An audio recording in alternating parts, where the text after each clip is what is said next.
Simplify each radical expression. A, negative radical 49.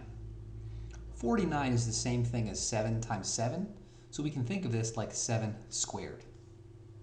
Then we're going to use the fact that squares and square roots cancel, so that leaves us with negative 7. B, square root of 40. Now 40, I want to make a factor tree to see how this breaks apart. 40 is an even number, so we can divide it by 2, and we get 20. We can divide that by 2, and we've got 10.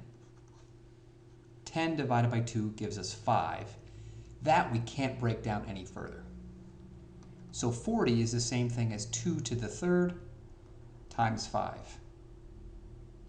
Now, having a third power is not helpful. We want to take advantage of the fact that when we have a square and a square root, they cancel.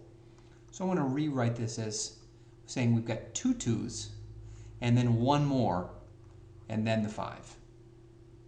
So if we've got the square root of 40, we can rewrite this as the square root of 2 squared times the square root of 2 times the square root of 5.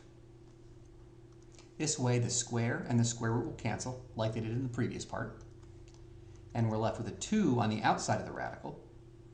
Now here the 2 and the 5, we can just multiply those together, and so we've got 2 radical 10.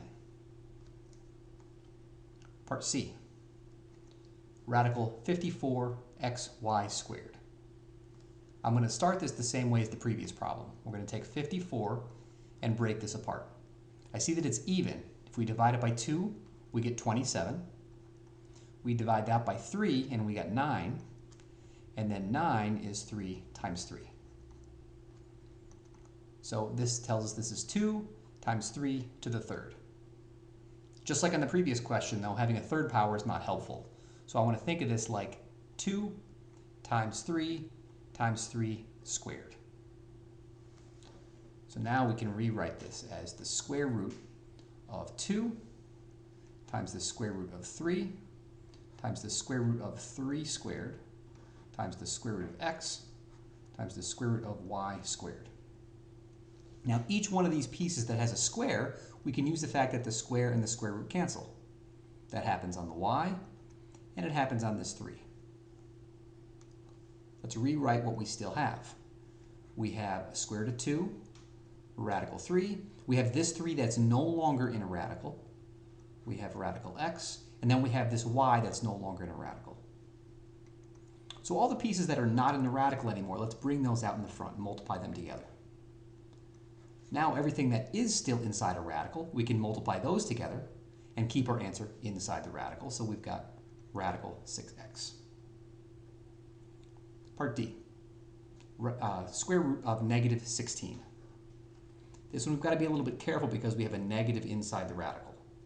So you can think of negative 16 as negative 1 times 16.